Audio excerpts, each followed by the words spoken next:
Hello, YouTube. Welcome back to my page. This is Self Mastery 101. Today I'm going to talk about always be prepared for travel. When imagining where you want to go for vacation spots, that is the first attempt to planning your travels. Always have proper identification, driver's license and ID card from your state or country, a passport. Passports normally last 10 years. Credit card with reward system so you can get points back or some type of discount. Debit card from a major bank. Prepaid cards are not always accepted. Also, recommended is to have membership cards for discounts like USAA, AARP, or AAA. So now we're going to look at, because you have these items, we're going to look at the travel websites like Priceline, Travelocity to book your hotel, car, and flight.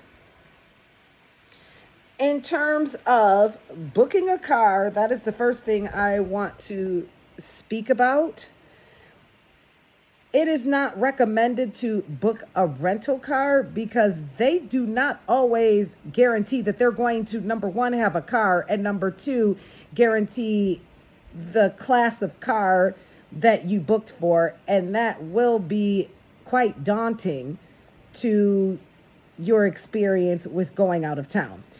It is recommended to contact your hotel to see if they do have complimentary shuttles to and from the airport.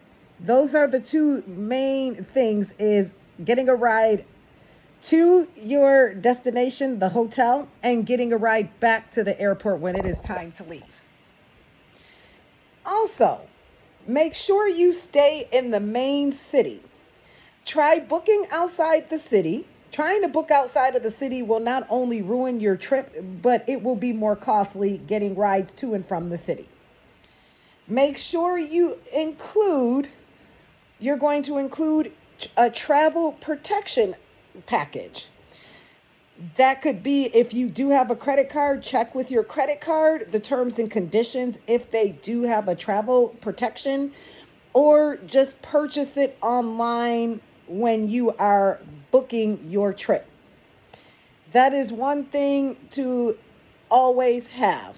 The travel protection package, if there's something that happens, like if you have to cancel your trip altogether, if you have to be delayed due to a natural disaster, and you're stuck in that city, they will pay up to a certain amount of days for your hotel and your meals. And if you have to cancel, you'll get all of your money back. You will get a full refund. They also cover if you have lost luggage.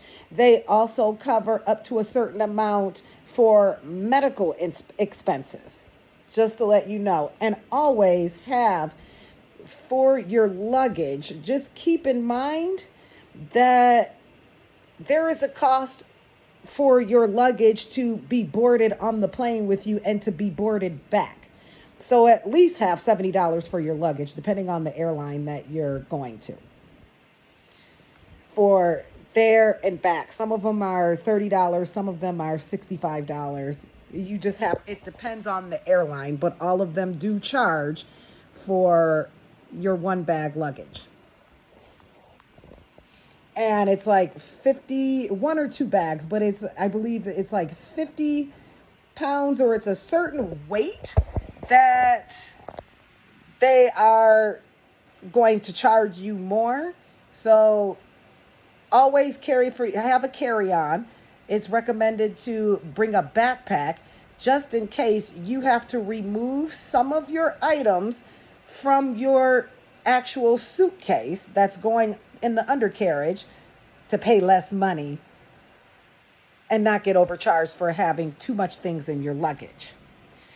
Be mindful of the airport TSA rules.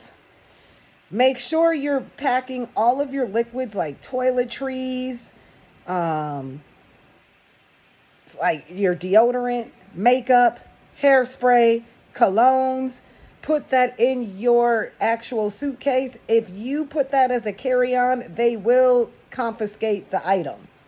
And lotion too. So they will confiscate those and give you the option to mail everything back, or they will just throw it out. And that's just a travesty right there, that you spent money and they're going to just throw it out.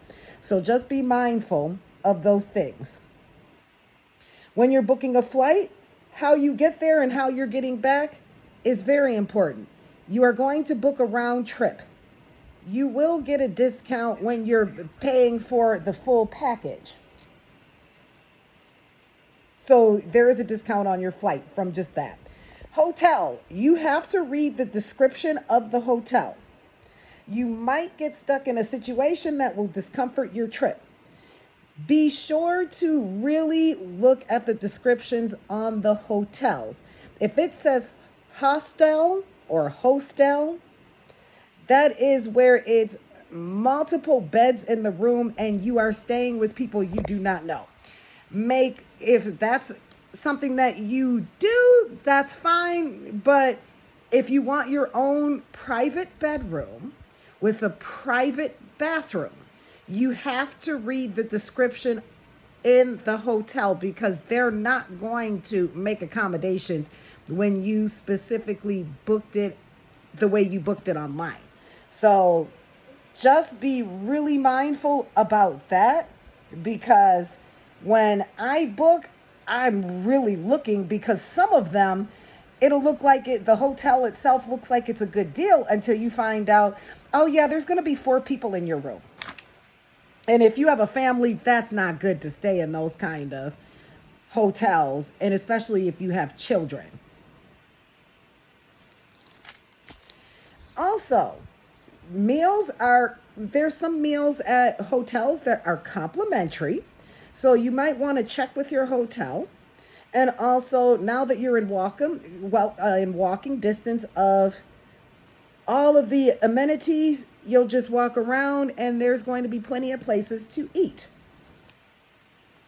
Now that you have your trip planned, you will now be able to either go right away, or you have ideas of rates, but always book at least 2 weeks in advance.